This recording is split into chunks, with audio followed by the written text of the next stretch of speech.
So good evening once again, everyone. We have heard a while ago in the gospel that uh,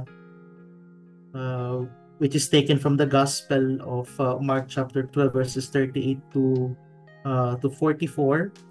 There are actually two parts in the reading there. One is the first part is about perhaps one may look closely at it, may referring to the tendency of a person to attach oneself, no, to attach oneself to titles, positions, prior to the real thing, prior to what is the most important thing. But what makes me what captivates me most is the example or the analogy and the observation made by Jesus on the widow. No, kasi kape, kwentuhan, kababaihan, so pinili ko yung girl part doon, kaya the widows. Some of us might have been reading over or might have been passing by yung mga widows, but they are actually, as I noticed, throughout the four gospels and even in the later writings, for example the Acts of the Apostles, they were actually playing a key role in making us understand our faith all the more.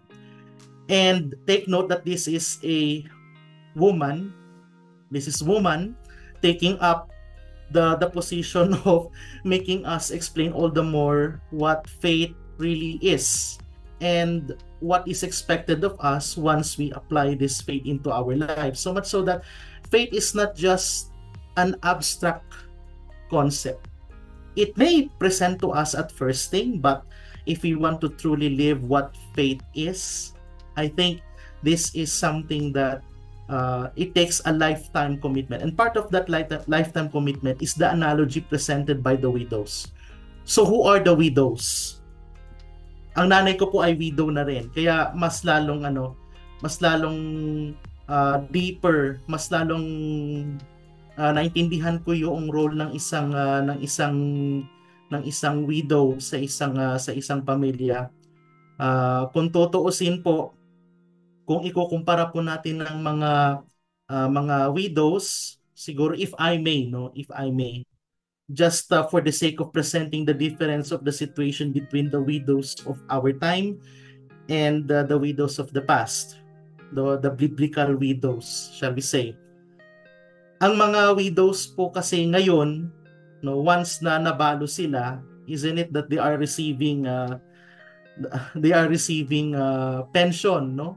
The pension that their husband earns. So ganun yung nakuha ng mom ko when my father passed away unexpectedly, months before my ordination. Siya pa naman yung pinaka-excited among our family, of all of our family. Yung tatay ko pa nang pinaka-excited with my ordination. So he passed away unexpectedly last September 2020. Apparently meron siya nakaaway sa parking, kaya ganun ang sinapit. And my mom saw it, right there and there. And unfortunately, I was away. I was assisting a group of religious sisters para magkaroon sila ng online classroom. I was in Malabon at that time, and I was trying to control myself with regard to the sudden passing of my father. But the point is, I am trying to look at how my mother was trying to survive those initial hours, days, wherein there was a shock in her na sometimes natatempt akong sumagot, no, kapag every time na bigla na lang siya napapasigaw, no, probably because of the way how she was absorbing the shock of the sudden passing of my father, no, of her husband. Hindi naging madali, in other words, sa nanay ko. her whole world crumbled. Before kami, ng magkapatid, before kami na ipanganak, they were loving, they were really love each other for some time. It was on and off, but eventually they got married, and even up until the last moment, we see them all together, faithful to each other. This is what I am thankful to God for. Then again, it makes me recall those days, no, upon given this gospel to be reflected upon. Una kong naisip yung mother ko when she for the first time, for those first days, for the first weeks, months even, to absorb the shock that she could not actually believe that my father passed away. So even for us, sa aming dalawang magkapatid, it was a little difficult to adjust with, kasi all at once we had to move away from that scene, and that means lipat bahay kami agad. So ibig sabihin, hakot kami talaga lahat ng mga gamit namin. Hindi ko alam kung paano ko, while I was recalling those days, I could not really fathom kung paano ko nabuhat, for example, yung ref na paano ng sasakyan. Hindi naman ganun kalakihan yung ref, so parang kung tutuusin, kung titignan ko ngayon, hindi ko naman talaga parang kaya talaga. Siguro it was a rush, an adrenaline rush, that we had to get away from that sorrowful, tragic scene, na kung saan doon siya mismo sa kalsada namatay. Doon siya mismo na pumanaw. It was a complication of his hypertension. Wala siyang naging prior hospitalizations, just a medication, maintenance. Gaya ko, may maintenance na rin ng hypertension. So that's I leave all in the hands of God, kasi hindi ko alam. I do not know the hour.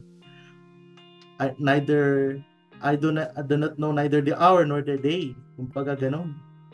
But then going back to the point of the widows, you see, they were the ones who belong to the poor of God, to the unawin of God, because their whole lives depend on their husbands. Whether we like it or not, sila talaga yung unang nagmahalan. No? And my brother and I know that we cannot comprehend totally, we cannot fully, surpass the journey of love that my mom and my dad had with each other in those years na nasa isipan pa lang kami ng Diyos, no? Wala pa kami sa sinapupunan, iniisip pa lang kami ng Diyos. But the widows before are far worse. Kasi wala silang inheritance. Wala silang SSS, wala silang pag-ibig, wala silang insurance. Their whole livelihood, their whole identity depends on the longevity of the life of their husbands and their firstborn son. Take note, hindi pa daughter, dapat firstborn son. You recall that episode wherein merong isang nabalo na yung kanyang kaisa-isang anak na lalaki namatay pa. So balo na nga, wala na nga siyang asawa, namatay pa ang kanyang kaisa-isang anak na lalaki. So talagang wala, empty na talaga siya. That's why talagang pinakita doon yung habag ni Jesus. Doon ay pakita yung habag niya. That's why there were two miracles that actually took place there. One, of course, the one that is more obvious, the restoration of the life of the widow's son. But the second is the one that is more subtle. There is hope for the widow to live.